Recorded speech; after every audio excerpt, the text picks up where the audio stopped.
Ladies and gentlemen, boys and girls, listeners of the Foyne Jones Show, we have got a very, very special episode ahead. It's episode 15. We've got a guest coming from Wales via Worthing into the studio. Louise Evans is joining me, and do you know what? It's going to be like Gavin and Stacey revisited. Have fun, enjoy. This is going to be special. Here we go, we're back in the studio. We're recording on a Monday. We don't often record on a Monday. Charlie Hooler, congratulations, mate. Magic Monday. Happy Mondays. We're all on time. We're washing the blues away, mate. We are. The sun has been shining. We've got some impressive suntans in the room. But today's guest, well, this is going to be a very, very special episode. Just to set the scene, this will be my first podcast, which is going to be titled Gavin and Stacey, because I do believe with the accents in this episode, it's going to be like Gavin and Stacey revisited. Welcome to the studio, Louise Evans. How are you? I'm good, thank you, Peter. Good to be here. And you are going to be taking part in season 6 of the Foyne Jones Show. This is episode 15. Big shout out to our sponsor, Marcel Creasy. Massive week for MHK Holding UK last week, and they ripped it up over there. Without Marcel and MHK, we don't have a podcast. But without our infectious, enthusiastic and brilliant guest, which is you, Louise, we don't have a show. No. So, just in case there is a couple of listeners, couple of people in our networks that don't have any idea who you are, we'll start the show by just diving a little bit into your background, what took you from the valleys to the south coast and what you're doing. We're going to talk about the industry that you're in. We're going to talk about how that's changing, how the dynamic feels now, and we're going to hopefully, if we can stay on subject, Louise, which is going to be the challenge, if we can stay on subject, we're going to inspire our stars of the future. So, what people will be able to see if they're watching on YouTube is you glowing suntan. Yes. You're back from your holidays. Where have you been? Just come back from Croatia. Croatia, and a beautiful part. Dubrovnik. Absolutely amazing. I crashed and burned early, Charlie. I threw some Game of Thrones in banter. Completely bounced back. So moving swiftly on. We'll talk about Dubrovnik and we'll talk about your boat trip. Yeah, because that was an interesting story we were talking about. Interesting. We had a bit of both. Yeah. So I mean, no one was murdered, so we got to take it somehow. So it ended okay. Louise, honestly, when we met 4 or 5 weeks ago, I said that, you know what, this is one of the most inspiring conversations I've had for absolutely ages. You've got to come into the studio. You've got to come on the podcast. So it means a lot for me for you to be here. Let's introduce you properly. So take a few minutes, tell people who you are, what you've been doing, what you're up to. Just the floor's yours. Okay, fab. Thank you, Peter. First of all, thank you for inviting me. I loved our time together and the fact that you've given me this opportunity. But yeah, so I'm Louise Evans. I live in Worthing at the moment, obviously not from Worthing. Charlie asked me if I travelled up from South Wales this morning. I hadn't. I did 30 minutes across the coast road. From South Wales, left there 13 years ago for work opportunities. I never looked back. I've just finished with Travis Perkins. I've just done 2.5 years in the builders merchants industry and absolutely loved it, hence why myself and you got to know each other, Peter. Previous to that, I did 20 odd years in financial services, so I think we'll talk about that a little bit later as well. Big shift from financial services to builders merchants industry, but fantastic shift. Live, as I said, on the south coast with my partner, or my toy boy, as Peter's now found out. You've thrown that in. I did throw that in. All right, Tristan, how are you? We've heard all about him. But not all about him, Peter. Not all about him. Of course not. But yeah, so live there. We just recently bought a property down on the south coast. Tell me he's from Essex. No, he's not. He's from Emsworth, so as an E. I'm just going down the Gavin and Stacey route, and his dad's called Mick, and his mum's called Pamela. No, okay. quite. All right. But so we just bought a property. I haven't got any children. I haven't got any dogs, pets. I don't do kids or animals. I don't hurt them, but I'm not a lover. You're one of them? No. No stress? Yeah, no stress. Whoa. I haven't got worry who's looking after the kids on a night out or the dogs when I go on holidays. So love my holidays. Yeah. As you can tell, just come back from Dubrovnik, off to Dubai in another 2 weeks' time. So yeah, absolutely love my holidays. Every time I see you, which has been quite recently, every time we spoke, you're either just back, going, or just back again? Yeah, or something planned anyway. Living the dream, Louise. I'm trying to. Living the dream. And an ambassador of Wales. What part of Wales is home? Merthyr Tydfil. Yes, Merthyr Tydfil. South Wales, just between Cardiff and the Brecon Beacons. No, I know it. Gordon Davies, Fulham's record goal scorers from Merthyr Tydfil. Oh, is he? Yeah, Ivor the Engine, he random was fact. affectionately called. Yeah. Okay, I get that. Yeah, there you go. Bring a bit of football into that. You ever been to Merthyr Tydfil, Charlie? No, can't say I have, Pete. Okay, mate. You need to go. You need to go. Maybe. No, there we are. And home on the south coast, just up the coast in Worthing. So do you like Sussex, West Sussex? Absolutely adore it. I mean, how the weather's been at the moment, it's in its glory right now. Yeah. But even in the winter, I just think the fact you can just get out, walk across the promenade, beach right next to you, whatever the weather, perfect place to live. Fantastic. Yeah, never going to move. Fantastic. So let's talk about your journey, Louise, because what the listeners like to hear is people's journey, where it began. So it began for you in Merthyr Tydfil and the world of financial and banking. Yeah. So tell us about that part of your career, because I think it's really powerful to see where it began and where it ended. So talk to us, Louise. Okay, so randomly I was doing work experience and applied to HSBC Bank, and they give me a week's work experience within HSBC Bank. I was 17 years of age, and then they offered me a Saturday job. I was like, oh, I'll take that, because at the time I was working in Greggs. Nothing wrong with working in Greggs, but when you've got a curly mop of hair and they make you put a hairnet on, it's not a good look, right? So I was like, yeah, I'll take that, work on a Saturday, work through school holidays. Went to university, come out with a degree, thinking I was bigger and better, as you do, trying to apply for jobs, and then realised, actually, I love banking. I was bloody good at it, and I enjoyed it. So I was like, no, I'm going to stick with this. So did a management trainee programme with them.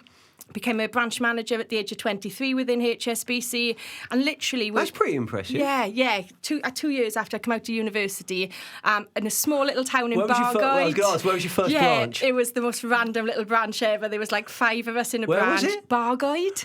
I mean, OK, tell me about Bargoed. I'm interested. There's nothing to tell about Bargoed. We've got so many listeners from Bargoed. My family were for Bargoed. There's nothing to tell about Bargoed. Okay. Yeah, so it was a 5-man branch in Bargoed. There wasn't many female branch managers at the time. They used to be the clerical, and I'll never forget the first time a customer came in to complain. Oh, this is going to be good. I wanted to speak to a branch manager, and I came out into the office, and he went, "No, I want to speak to the branch manager." With hairnet or without hairnet? Without the hairnet, Yeah. left arm in Greggs. And he said, "You can't be the branch manager." I said, "But I am." He said, "You can't." He said, "You're young, and you're a woman, and you've got blonde hair." I went, yeah, but I'm still a branch manager, and you were now banking with Barclays because you've just insulted me, so we'll close down your account. And so, started there, worked my way across HSBC, did loads of different jobs across Wales and outside of Wales. Got an area director job, and then there was a restructure, and they were literally, you fill in your forms, don't you, when you go through a restructure, and they said, where do you want to work? And there was a box that said anywhere. So I ticked the box that said anyway, and went through a big assessment centre, and 6 weeks later got taken into a room and said, you're going down to Hastings. Now, my geography is not great. I can't go anywhere without the sat-nav, and even then I get lost. So I was like, that's no problem at all. Hastings, yeah, that's fine. I'll go. When do I start? 1st of January. Yeah, I'm up for this. Just been promoted. Brilliant. Gets off the phone. My regional director rang me. You don't know where Hastings is, do you? No.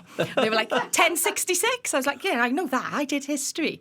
But don't know where it is on the map.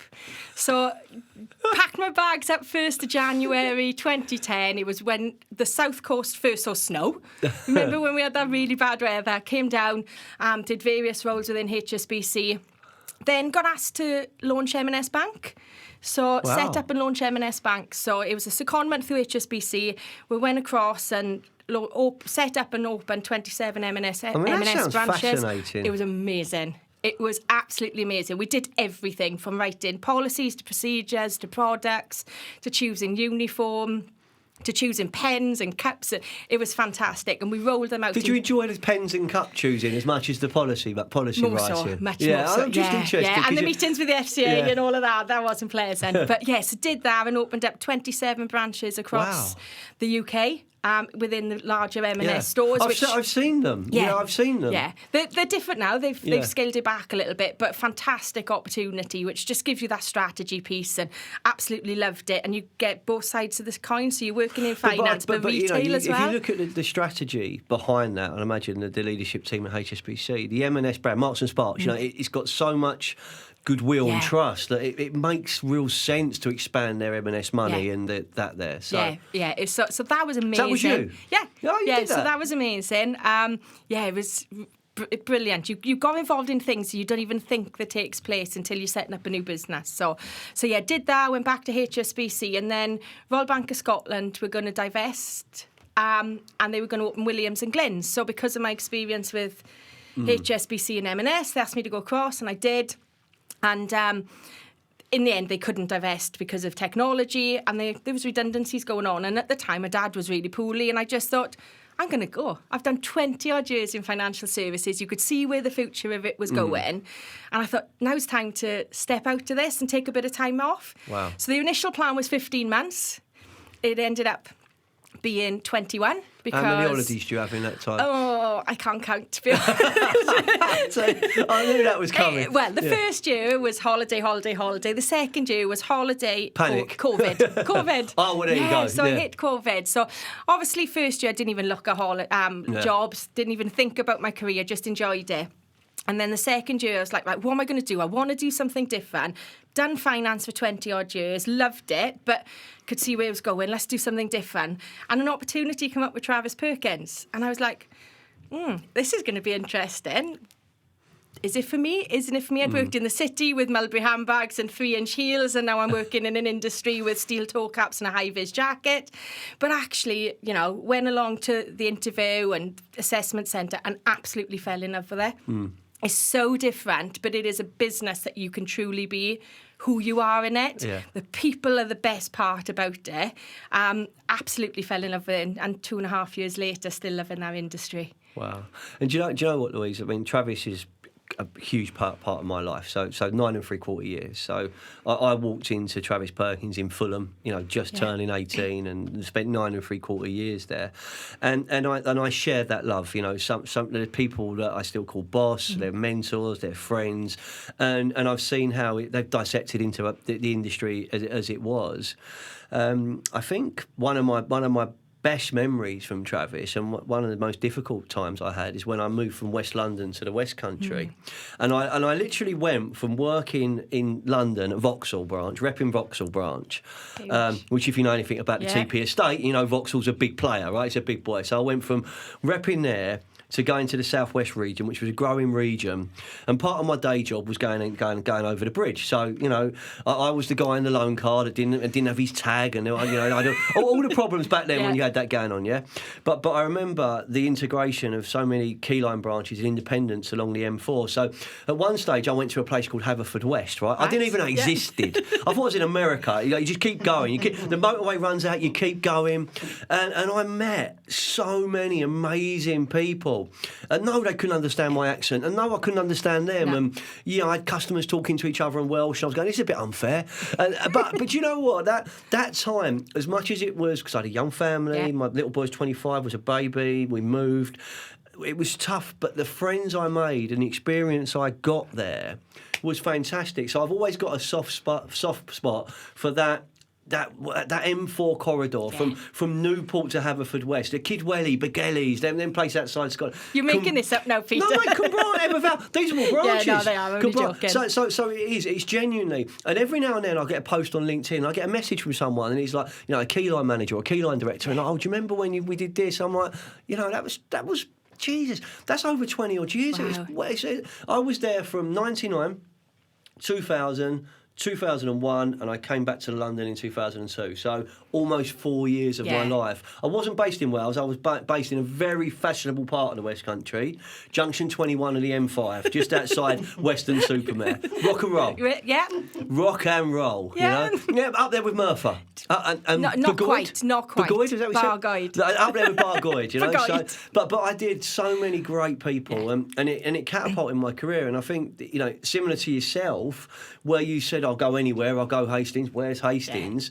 I was a little bit like that when I went to the West, like when I went to the Southwest, and those things stay with you, don't they? Yeah. They stay with you.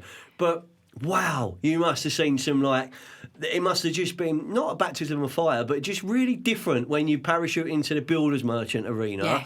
You're from banking. You're female, all right? And Yeah. I'm just Yeah. putting it out there. So there you go. So just like that conversation with a HSBC customer, you've got to win the hearts and minds of your direct reports. You've got to win your hearts and minds. Tell us about how much fun you had doing that. Yeah, do you know what? It was amazing. It was interesting. So even just the interview, rocking up in, me in my colourful dresses, my blonde curly hair, and your men. I mean, you're turning heads through the car park just now. The glow, the suntan. Your men in your typical chinos and shirts, isn't it, for interview? So I was like, oh gosh, I'm standing out a bit. But do you know what? They were brilliant. So yeah, got the job. I know the initial reaction to everyone from everyone was like, right, we've got this girl that's just come in. She knows nothing about the industry. Never worked in a branch. She doesn't know the region. Do you know what I mean? It was all a bit like that. You don't know the price of a bag of cement, do you? No. 11 for 4x2? Well, I do now. Yeah. Peter. 846581. That used to be That's the product code. Yeah, I don't know that. I'll be honest with you. I was a regional director. I didn't know. I did CSAs back in the day, right? Customer yeah. special arrangements. So, like, You needed all of that. It's there. That and the address where my expenses went to, they're firmly implanted in my head from my days. And it most probably hasn't changed.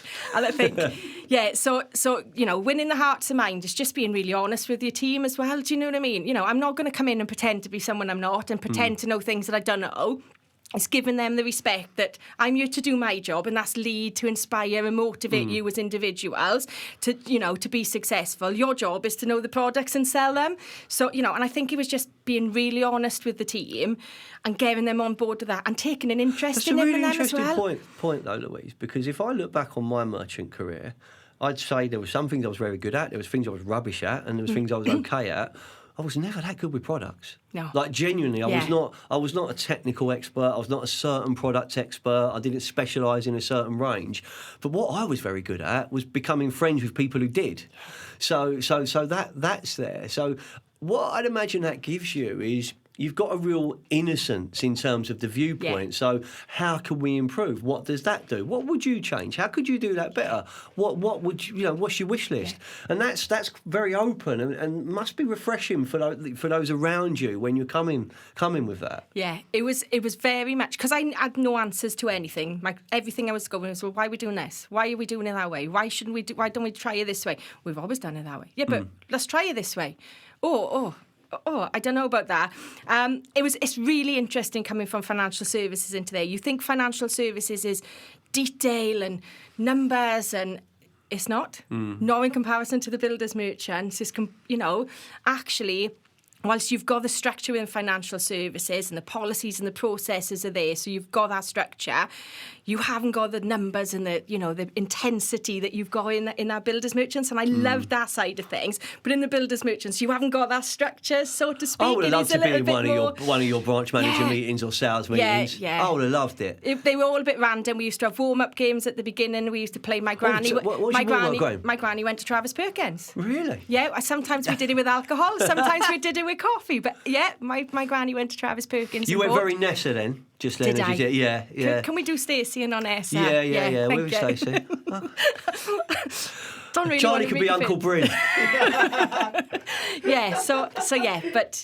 Absolutely loved it. And as I said, changed the team, brought new people in, learnt lots about that industry, but learnt to love it as well, which was fantastic. And I'm so passionate about the builders merchant industry. It's given me everything. So I walked in there as a young lad, and I'm still involved in it, supplying, partnering and working with people. And this episode is about attracting our stars or inspiring our stars of the future.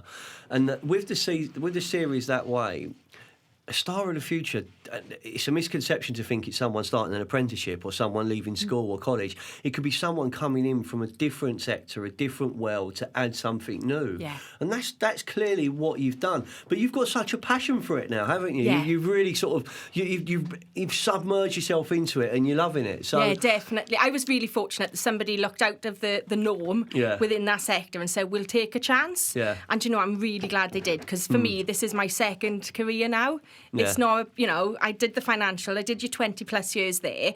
I'm still young. Yeah. Not as young as my toy boy, obviously, but I'm still young. And I've got 20 odd years left to work, and I found a new industry that I want to work in. So, it's been amazing for me, and I can't wait to find the next opportunity. Yeah. I mean, as a guest, I'm captivated anyway. So, I mean, I think you've got a nice side hustle just to be the co-host of season... What will be on this? Season 7 of the Foyne Jones Show. I think we've got a co-host in the studio, Charlie. What do you reckon? Does that mean I'm out of a job? Oh no. We don't want to do the hard stuff. No. We just want to chat.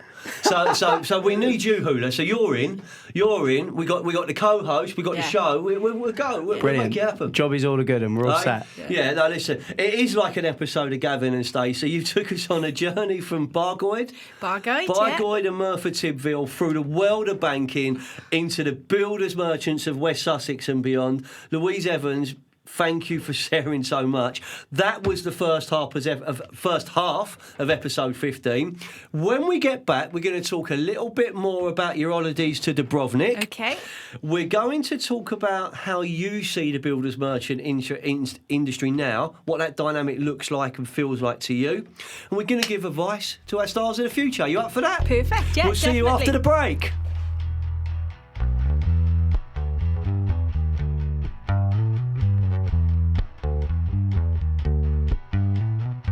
Life-changing recruitment for the KBB, builders merchant and construction industries. Creative social content, specialist knowledge, world-leading video technology, helping you find career happiness and helping your business attract its stars of the future. We are Foyne Jones. This is what we do.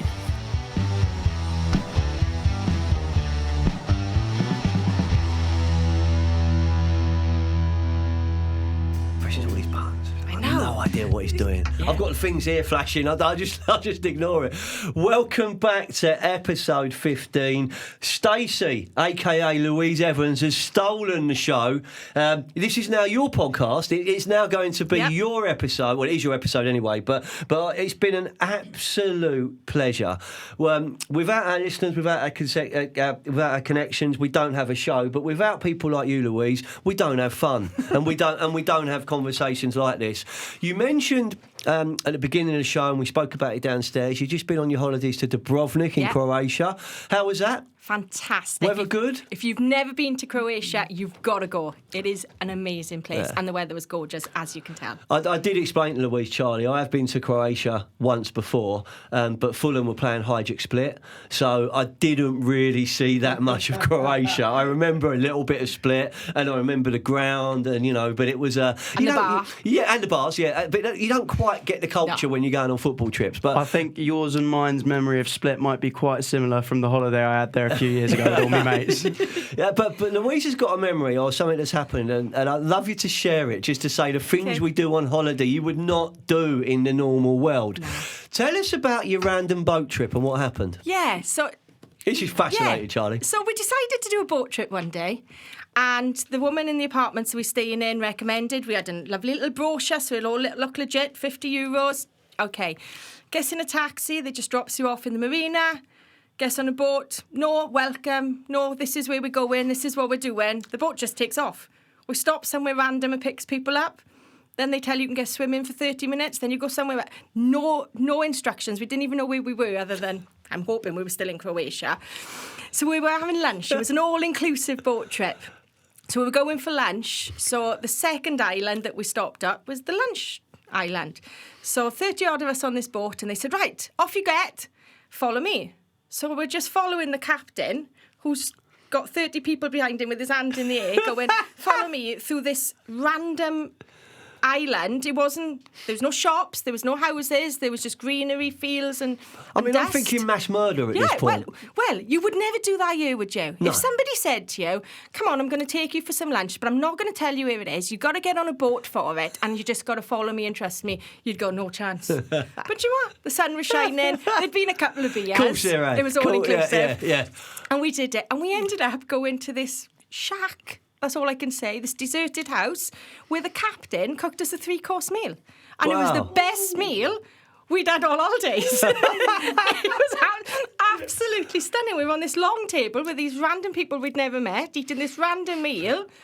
And we were quite disappointed when it was over. I imagine you was like a little quiet member of that table. No, weren't you? no. I didn't see that. I got everybody involved and made sure everybody was okay and made sure there was more That's wine. your leadership skills coming through. Yeah. That's your leadership skills and your personality. So, anyone going to Dubrovnik, go on a boat trip with no destination, you don't know what you're going to eat, and just trust the captain. Best food ever. What was his name, the captain? I don't know. He could be Didn't even know his name. Oh, you still don't know his name? He might not even be the captain. He might not have even been his boat. It was the captain's house, it was the captain's wine, it was the captain's food. Brilliant captain. We call him Birdseye. Yeah, brilliant. We call him Birdseye. Oh, Louise, thanks for sharing that. So let's talk about the builders merchant sector. How did you find the builders merchant sector when you arrived? I know you touched on some of the areas of it, but what were the challenges you had to overcome when not this isn't about you being female, by the way, because people will say the builders merchants is white, male and stale, and we need to be bigging up diversity. We need to be looking at introducing people from different backgrounds and different cultures, and not every boardroom is made up of white men, and there is diversity. There's some amazing leaders from all backgrounds and all sexes in the industry, but you've arrived. You're not just being female, but you've arrived from a different sector, from banking. What were the challenges you had to overcome in winning the hearts and minds of the industry? Because I can see you've done that. Just talk me through how you felt when you was doing that. So I think I arrived at the right time, if I'm honest with you, Peter. I'd arrived at a time, they'd just come out of COVID. There was new ways of working anyway for whatever industry you were in, but even within that builders merchants industry. So I think it was already starting that journey to change. So, I think if I had joined even 2 or 3 years previous to that, I think I would have found it more difficult. But because we were on that journey already, I did find it easy. I found it really inclusive. And which I was surprised about because I was a female with no knowledge of the builders merchants industry, but everybody is so keen to support you, to help you, to make you better, to learn. So I found that absolutely amazing. I found the volume of products and knowledge that you have to have huge because you're talking 20-odd thousand products and you've got to know about those and all the suppliers that that sell the products that you've not got in your yards and in your shops. So that was extensive, which was unbelievably so. I think the other thing I found really strange was the intensity in which people work within the builders merchants. This is far from being a 9-to-5 job, and I salute everyone in there. Fair play. Because, you're in the car at 5:30 in the morning. Branch managers are in branches from 6 o'clock in the morning, not taking a lunch break and leaving at 6 o'clock in the evening. And, I did 9 to 5 in banking. And I'd never worked a 9 to 5 job because you don't, especially at this level. But I wasn't working up as far. Yeah, you weren't working those hours. But the amount of work, I look at Dolly Parton hours quite enviously because most of our work is done outside. Our best work is done outside the working day, so before someone starts or after someone starts. But you're absolutely spot on. The branch manager population sometimes get a raw deal, but a good manager transforms everything about that site, and the manager is the culture, the manager is the sales result, the manager is the net profit. Because if they're on it, the team goes with them. And if the team goes with them, well, you're in a special place. So huge respect for those branch managers. 40-hour contracts. They weren't 40-hour contracts. They were 60. You working Saturdays. Absolutely amazing. And the one thing that I tried to change, and I did change in there, was that bit of flexible working. Because they were burning themselves out. You do burn yourselves out, and there's times when you've got to work those hours. I get that, but actually you're not effective if you're doing that day in and day out, and there's no need, because not only that, what I was also finding is if that branch manager wasn't in, that branch wasn't as successful because they held the key to everything within that business. They held all the pressure, all the knowledge, all the experience. They went on holidays for 2 weeks. The assistant branch manager was like, right, what do I do? Where do I go for this? Who do I speak to for that? So the one thing I tried to change within that is breaking down those barriers around, let's teach others. You can let go. Teach your ABM about this, because actually all that's going to do is support you and make you even more successful. Make sure if you're working a Saturday, you take some of those hours back on a Friday afternoon to spend time with your kids. Don't be afraid to have sports day off or ask for a morning off to go and watch your nativity play. And they found that really strange. They were like, can't do that, can't leave the branch. I thought I was going to fall down, is there? You know, nothing's. But to be able to leave the branch, you've got to trust your team. You've got to invest in your team. You've got to develop them. And you know, we did a lot of work around that in terms of, you know, I took assistant branch managers out, put them on mentoring courses, training courses, upskilled them, spent time with them, give them the information that they'd never had before, because they all used to go to the branch manager. But that was really insightful. And by doing what you're doing, you're making the most important person in the branch even more. You're making them better, because they're getting better people around them. And actually, we're all guilty of working too hard. And it's one of the biggest challenges I have is being able to switch off and take a break. And I speak to so many guests about that, don't we, Charlie? We speak about it. And you know, and they were saying that, you know, we preach work-life balance, we preach mental health, we preach wellness, but are we actually seeing it in execution? Yeah. We did something last week at Foyne Jones, and I celebrated it. You know, we stripped everything down and looked at what's actually important. You know, let's go back to basics. What's important to us is our relationship. So if my team, as recruiters, are spending more time talking to people, that's good. If by spending more time talking to people, they're the right people, we're building relationships with our clients, building relationships with our candidates, our interviews go through the roof. You know, we stripped everything down and we maximised time on the phone. Just nothing's more important than that. I made them take not just one break, but 4 or 5 breaks a day. So it was getting on. You know, so take a break, do this. But, you know, I surprised them with an early finish on Friday, you know, and we gave some stuff out. But that was a recognition that we didn't probably work longer or harder. We worked smarter. Yeah. And by talking to people, guess what happens? We're having more fun. So you can do that in every industry. And I think the merchant sector itself, honestly, Louise, it needs people like yourself with a fresh, dynamic, personality-led approach, which is going to grab someone and actually inspire them in many different ways. And yeah, we're not talking about the building solution or the technical component, technical quality of that brick or whatever, but we're looking at how you can make them more effective in their job. Yeah. So that must have been so rewarding for you as a leader, because as a leader, when you see people grow, that's a buzz, isn't it? Yeah, I was asked last 2 weeks ago, actually, what's the one thing I'm most proud of, and that was definitely it. I used to host branch manager meetings, and we'd start at 8:30, and I'd have branch managers going into their branches before coming to the meeting. And I'm like, well, why? Why are we doing that? And then I said, I'd rather you leave early, leave at the same time, and go and have a cup of coffee with some of the other branch managers and have breakfast and talk to each other about what's going well, what's not going so well, and get something out of it, rather than you having to go in, sit in front of a computer for 2 hours because you think you need to be there. But yeah, that was really rewarding. And everybody, you said, you know, I don't know whether we'll get there again, because that's just not the norm, is it? Especially in this industry. But hopefully that legacy will continue. I think it has to. I think we've all got a duty of care to protect things we care about, and actually to enjoy what we do. When I visit a lot of branches, and you know, when I see people that aren't smiling, or I go to a trade counter and there's no buzz and no one's making eye contact, and you know, you're driving in and no one's sort of smiling and can I park here if you want, you know, and you just get a feel. And the branches that are ripping it up are the ones where it feels like something's happening. I went to see a new customer last week, and from the minute I arrived in their yard, from where the first person I spoke to told me where to park, and then, you know, someone else took me through, and, you know, everyone said hello. And I'm like, wow, that's, you know, they don't know who I am, because at that point they have no idea who I am, and I'm not really that important to them, to be honest. And the way I was treated, I thought, well, if you treat your customers like that, like I've just been treated, I'm going to want to come back. Yeah. And if I want to come back, then you just got to get a bigger share in what I buy. Because I'm already in, and that's something which I think the industry needs. It needs those relationships focused on.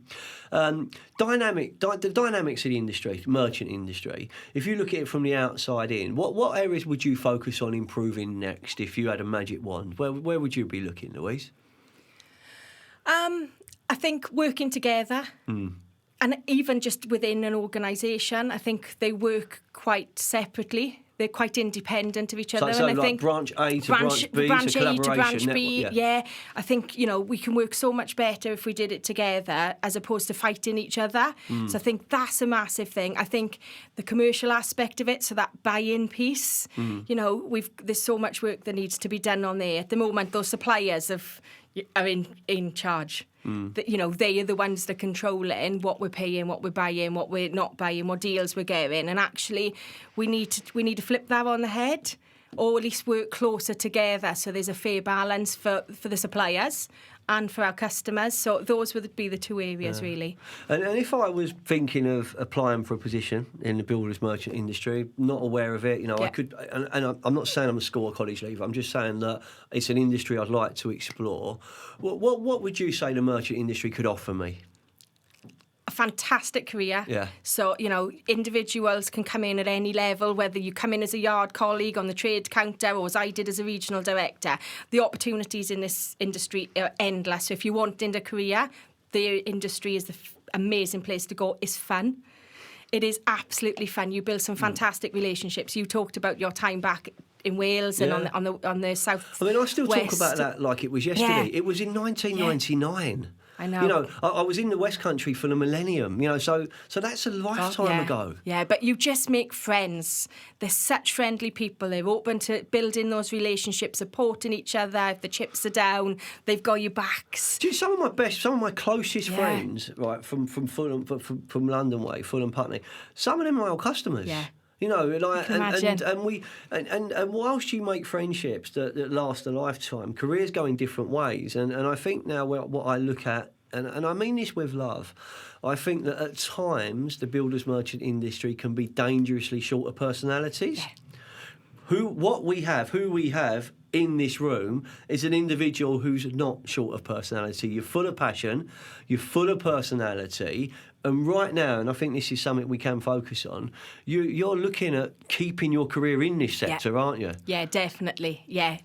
As I said, I've stepped away from Travis, looking for new opportunities. It was just the right time to move if on. I said I've got a little 5-man branch in a part of Wales, South Wales, back into financial services? No chance. No chance. No All right, chance. okay. Do you know that high-vis jacket and those steel toe cap boots have got me. Yeah, I'm not you're in. leaving those again. And is that what you're looking for from the future? Because Yeah. let's use this podcast for a purpose of good as well. You're looking for a position still within the merchant sector. Definitely. You've got a lot to offer.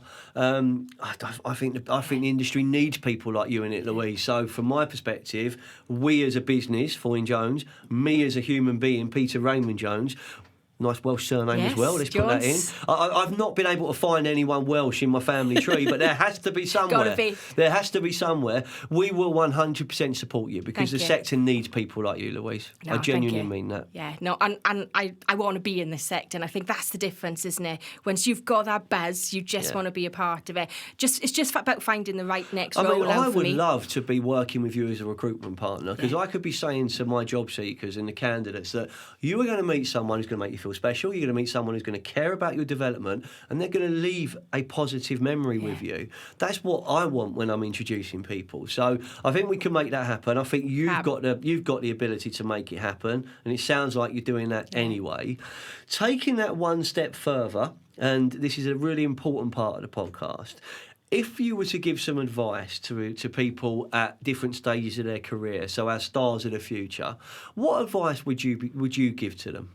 So I think the biggest piece of advice, and it's something I've done throughout my career, is just say yes.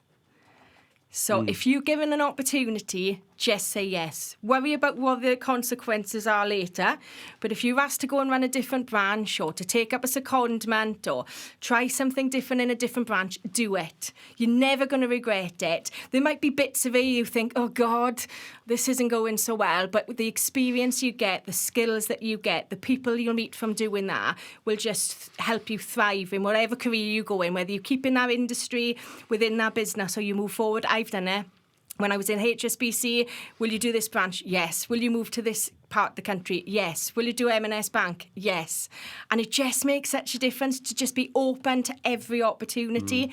And, as I said, some of them you think, would I have done that in hindsight? But actually, when you reflect back and go, yeah, I would have, because, whilst it wasn't great, I learned A, B and C, and I've taken that with me going forward, not to make the same mistakes again. So, I think that would be the biggest piece of advice. And if you're looking to move into the builders merchants industry, just say yes, wherever you are in that remit, whether you're going in as apprentice, whether you're female or not, don't get blindsided about what you think the builders merchant industry is. Just say yes and embrace the opportunity. What a fantastic message. What an absolute fantastic message. And in terms of saying yes, I think that's Richard Branson's got a book about it. Say yes and find out a way of doing it, and smart luck, and you do take control of your own destiny. And I think from a podcast perspective, one of the most simple messages we say to everyone is to dream big, and to think that we're only here for a short amount of time, and we're only going to be working some parts of the day and some parts of the week. So actually, I really think you've said something powerful, Louise, about work smart. Do it on your terms, and saying yes does open up a world of possibilities for anyone. Yeah. All right. Okay. So what's next for you, Louise? What's next for you? New opportunity, hopefully within the industry, adding more value somewhere different, changing things, changing the dynamics of a different business within the industry, and another holiday. And another holiday. So there we go. We've got someone who is absolute passion. I think your passion, your personality, it's infectious. And personally, from a Foyne Jones perspective, I want you to find that right opportunity. But find it on your terms as well. And I think you're in a fantastic place. Looking at everything you've got going for you, and looking at what the industry needs. It's going to be a better place with Louise Evans on it, and that's Louise Evans in it, and that's how I think we'll wrap the episode up. Because actually, if people think the builders merchant industry is short of personality, au contraire, Rodney, au contraire.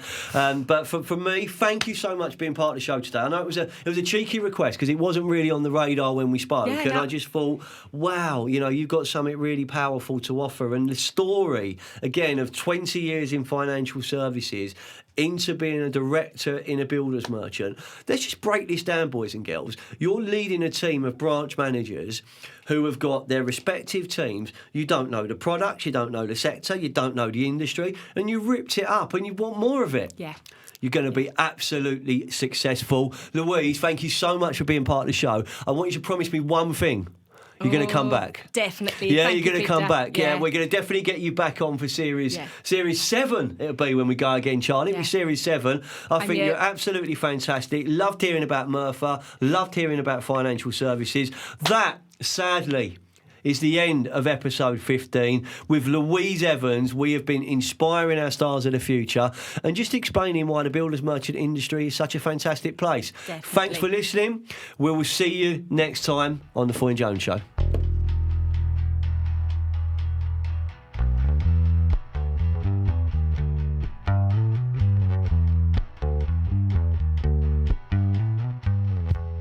Ladies and gentlemen, boys and girls, as I said, that's the end of the show.